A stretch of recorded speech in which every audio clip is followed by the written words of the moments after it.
Hey, what's going on, everybody? So the Packers pull off the victory, beating the Bears 24-14. And my favorite part of this game was Aaron Rodgers with 4 to 5 minutes left in the fourth quarter, up by 3 points, rolls out, runs in for a touchdown, does the belt, and yells to the Bears fans, "I still own you." So the Packers came in here and beat the Bears by 10 points in Chicago. And just looking back at that play, with the Packers running in there for a touchdown, with Aaron Rodgers clearly full of passion and just fired up that he just ran the ball against that Bears defense. The fact that I think people believe that Aaron Rodgers has just completely, zoned out, just isn't really in it this year. The things that happened this offseason, they think that potentially he just doesn't care anymore. That showed you, if you haven't already seen this season, that Aaron Rodgers is here to play for a Super Bowl. He is here to bring the Green Bay Packers the Lombardi Trophy. And if you guys have yet to subscribe, you want to see more Packers content, make sure you guys subscribe to the channel down below. But overall, this was a pretty solid game, I'd say, from the Packers, who have been dealing with so many injuries, and it just got worse, a lot worse this game.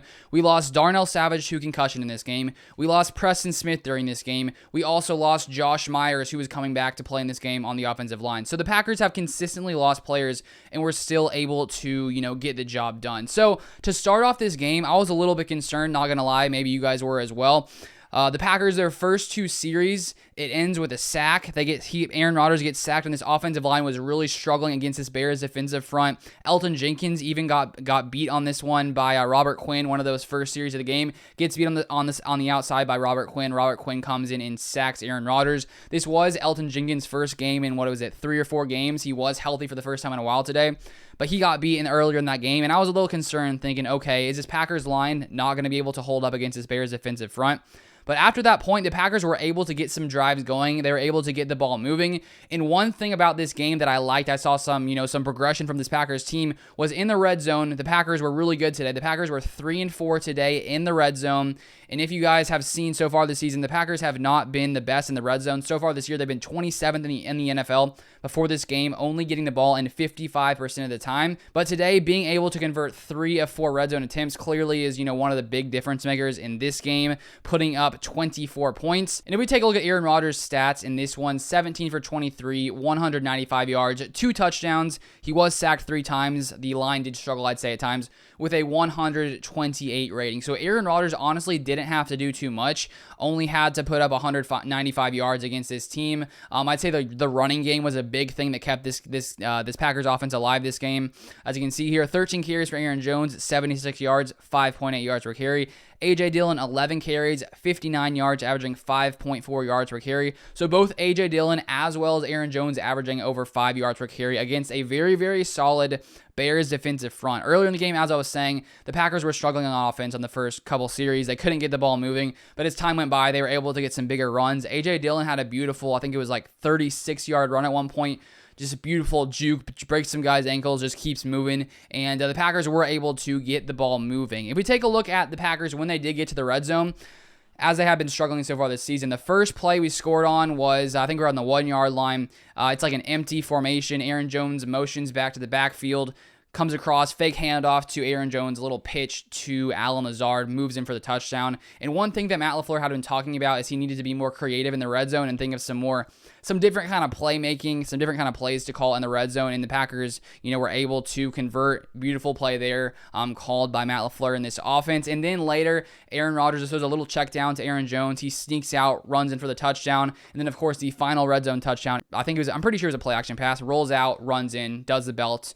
And, that sort of finished the game for this Packers team. But overall, I'd say a pretty solid game by this Packers offense with their ability to, to convert in the red zone. Taking a look at our receiving stats, Davante, of course, led the game. Only 4 receptions in this one, so not as dominant as last week, but he didn't really necessarily need to be. The Packers running backs did a lot of damage as well.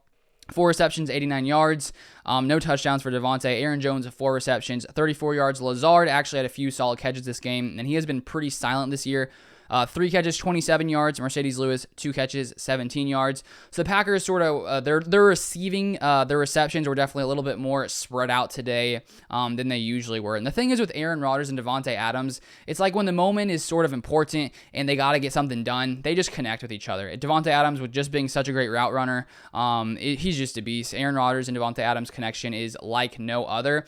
And I think especially, I think it was on that last drive where the Packers scored where Aaron Rodgers ran it in. There was one play play where Aaron Rodgers finds Davante for like a 41-yard catch. It definitely sets up that the next few plays to go in there and find the end zone. So there's no question, I'd say Aaron Rodgers, Davante Adams, the two most important players on this offense. And then if we move on to this Packers defense, sort of how Justin Fields played today, the very first series for Justin Fields, he was looking good. I tweeted on Twitter, Justin Fields is throwing dimes. The first series, he was looking really, really good, had a few really nice throws. And a few of those throws were against Isaac Yiadom, who was subbing in for Kevin King, because Kevin King missed this game, and we're already without Jaire Alexander. So being without two of our starting cornerbacks, we have Eric Stokes in there, and then Isaac Yiadom was in there. And on that first series, Isaac Yiadom got beat a couple times, and then he had a defensive pass interference later on that series, which set up the Bears and went to the 1-yard line after that pass interference, which set up their first touchdown. And so starting off, the Packers started slow on offense. The Bears started hot on their first offensive drive. But after the first drive for the Bears, the Packers actually brought in Rasul Douglas, the cornerback who we brought in the past couple weeks, to sub in for Isaac Yiadom. And from that point on, the Packers defense looked pretty solid a majority of the game outside of that final touchdown in the fourth quarter. And after that point, once Rasul Douglas subbed in for Isaac Yiadom, I didn't see Isaac Yiadom out there once again. Maybe I missed him a couple times, but it seemed that Rasul Douglas basically came in to replace him after Yiadom's pretty bad performance in the first series there with the Bears putting up points. But one thing that did happen this week that has continued to happen is the Packers did allow 2 red zone touchdowns on 2 red zone attempts, which I think it's now 15 in a row this season, where if a team has gotten to the red zone, they have scored a touchdown. The thing is, the Packers only allowed 2 touchdowns in this game, 2 red zone attempts, and only 2 touchdowns. So outside of those two times the Packers allowed the Bears to get to the red zone, this defense got stop after stop after stop, and this defense was looking really, really solid. The pass rush was able to get lots of pressure on Justin Fields, even though there were a few times Justin Fields, just with his scrambling ability, was able to get out there and make some runs. If we take a look at how many sacks the Packers got 4 sacks on this one. 2 by Kenny Clark, which both came on the final series where he just basically ended the game for the Bears, sacking Justin Fields 2 separate times. He's such a beast. And then we have Dean Lowry also got a sack, as well as Jonathan Garvin, who's been looking really good the past 2 games, especially with Preston Smith, going down with an injury in this one, and Jonathan Garvin had to play some more, and he looked really good. And so overall, this Packers defense is, I'd say, looking really solid overall, considering we are missing so much of our defense, and especially now, without Darnell Savage with a concussion. Hopefully he'll be back soon. Jaire Alexander, Kevin King, Zadarius Smith, Preston Smith. So almost half of this Packers starting defense was out near the end of this game, and the Packers were still able to hold off Justin Fields. This Bears offense has been one of the worst in the league, so it's not a huge accomplishment, but it's still good to see the Packers defense coming in there and getting lots of stops. A few other things, Jalen Smith was active for his first game today for the Packers after being released by the Cowboys a few weeks ago. He played a good amount of snaps in this game. I'm curious to see exactly how many, but it almost seemed like he played more snaps than Chris Barnes in this one. Chris Barnes, I believe, started off. Jalen Smith was subbed in a ton in this game and was playing a lot. He definitely had a couple good plays in coverage. One play, his ankles got completely broken. But overall, I think it was a pretty solid overall game for the Packers going into Chicago, going in to face the Chicago Bears.